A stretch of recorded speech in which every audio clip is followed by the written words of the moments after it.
Marco Polo is born in 1254 in Venice into a wealthy family of traveling merchants. At this time, the Republic of Venice controls the main maritime trade routes in the Mediterranean basin, importing Asian products, among others. Asia is still very much unknown in Europe, despite that a few years earlier, the Mongol Empire, during its conquests, had shaken all of Europe by moving rapidly across the continent.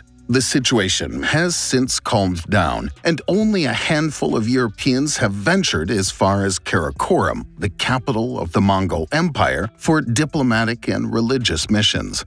When Marco Polo is born, his father Niccolo is probably unaware that he now has a son and stays in Constantinople with his brother Maffeo to do business. When Marco Polo is 5 years old, his mother dies. At the same time, Niccolo and Maffeo, seeing tensions rising between the Latins and the Greeks, leave Constantinople and go to do business in Asia. They enter the Golden Horde and reach the capital, Sarai Berke, where they sell jewels to the court of the Khan. They then continue their journey and reach Bukhara, where they reside for several years. The great Kublai Khan, the grandson of Genghis Khan, hears about the two Venetians and wants to meet them. They are escorted to him. Kublai Khan entrusts them with a letter intended for the Pope, inviting the pontiff to send Christian scholars to him. The Polo brothers then leave for Europe with the help of a paisa, that is to say, a gold tablet that allows them to travel safely throughout the Mongolian Empire, obtaining free accommodation and food. After 3 years of travel, they arrive in Venice, and Niccolo discovers his son Marco Polo, who's now 15 years old. But the previous year, Pope Clement IV died, and the cardinals are slow in finding a successor. After 2 years of waiting, while the election of the Pope drags on, the Polos give up their mission and leave again, so as not to keep the great Khan waiting. This time, Marco Polo accompanies them. They reach Acre, from where they depart to Ayas in the Armenian kingdom of Cilicia, allied to the Mongol Empire. But at the same time, in Viterbo in Italy, the cardinals finally agreed to elect a new pope. It is Teobaldo Visconti, who lives in Acre and who met with the Polos. Learning of his coronation, Visconti urgently sends a messenger to Ayas to catch up with them. On their return, the new pope, who will be renamed Gregory X, gives them letters intended for the Great Khan, and 2 Dominican monks join the expedition. The 5 men set out again to Ayas, but Cilicia is threatened by the Mamluks as the 2 powers compete on trade between Asia and Europe. Feeling insecure, the 2 monks decide to turn back. The 3 Polo men continue alone and enter the Ilkhanate. They pass by Tabriz, the capital. Marco Polo is amazed by the markets in the city and the numerous colored carpets. They then continue on their journey southward through the arid zones to reach Hormuz, whose port is a starting point towards the Indies and the Far East, from where spices and precious stones come. The Polos planned to leave by sea, but they're not reassured by the Arab ships called dhows, which to them seem too unstable to face storms. They therefore decide to continue on foot via the land routes of the Silk Road. They reach the high plateaus of Pamir, surrounded by immense mountains, where they discover a variety of mouflon, which is today called the Marco Polo sheep.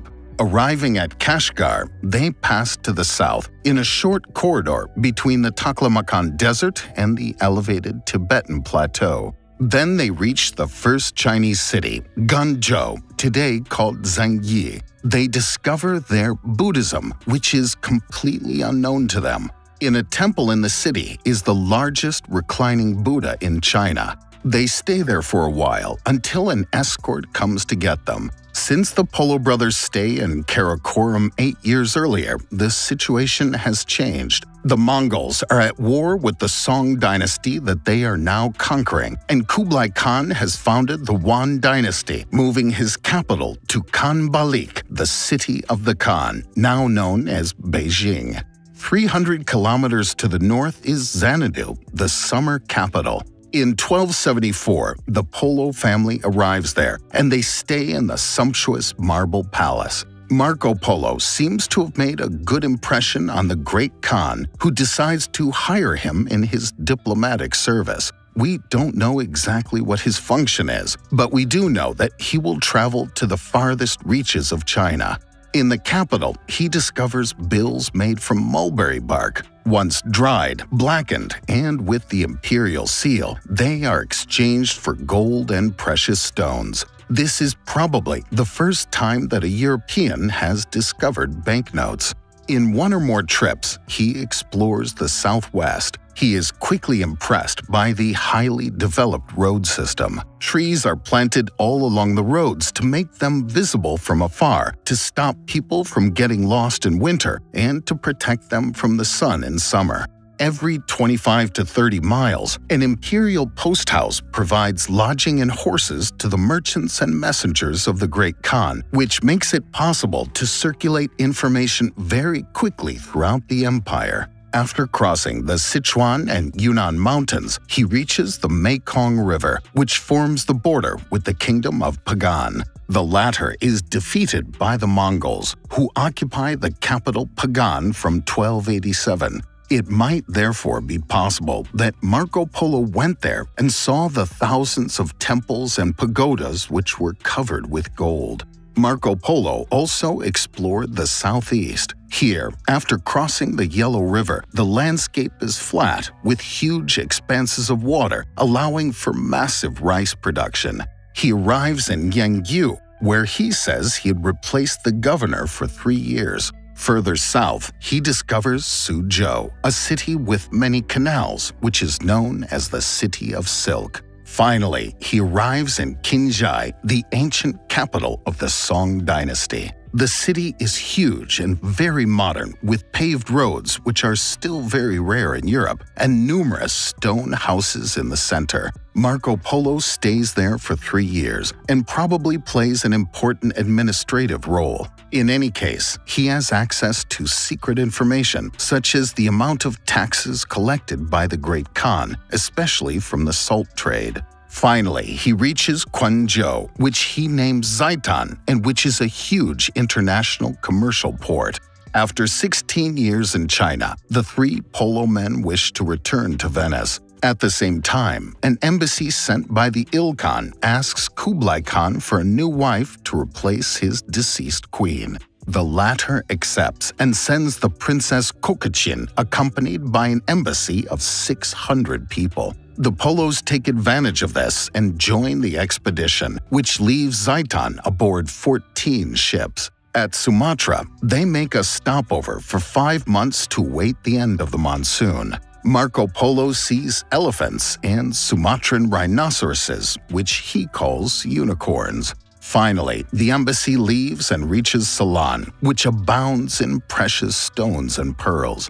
After sailing along the western coast of India, they reach Hormuz, then go back to Tabriz to deliver the princess. Once their mission is accomplished, the Polos set out again towards the west until Trebizond, where they're attacked and stripped of part of their wealth.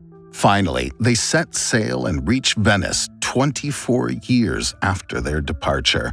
Their family, who thought they were dead, struggled to recognize them. A few years later, a conflict breaks out between Venice and its great rival Genoa. Marco Polo, during a battle, is made prisoner. He's incarcerated with a certain Rustichello da Pisa, a writer and poet. Marco Polo dictates to him in detail what he had observed in Asia, and Rustichello takes notes and writes a book entitled The Travels of Marco Polo. After the peace between Genoa and Venice, Marco Polo is released, and his book quickly becomes a big success. It's translated and copied manually dozens of times, probably resulting in some errors or changes. Europe discovers Asia and is now passionate about the riches of this continent. Marco Polo marries Donata, with whom he has 3 daughters, and dies in 1324 at the age of 69. More than 2 centuries later, his book will still inspire many explorers, such as Christopher Columbus, who, during his travels in America, thinking to be in Asia, has long sought to meet the Great Khan. More recently, some question Marco Polo's journey, especially as it lacks elements that today seem indispensable, such as the Great Wall of China, tea, or Chinese calligraphy. On the other hand, Marco Polo sometimes describes in a very precise way certain details that he could not have invented, and which seem to prove that he saw them with his own eyes. Additionally, Marco Polo has not been found in Chinese archives, but it's very likely that he was known under another name. Finally, some passages describe legends or regions that he couldn't have seen given his itinerary, but of which he may have heard, such as oil springs in the Caucasus or Japan, which he named Cipango.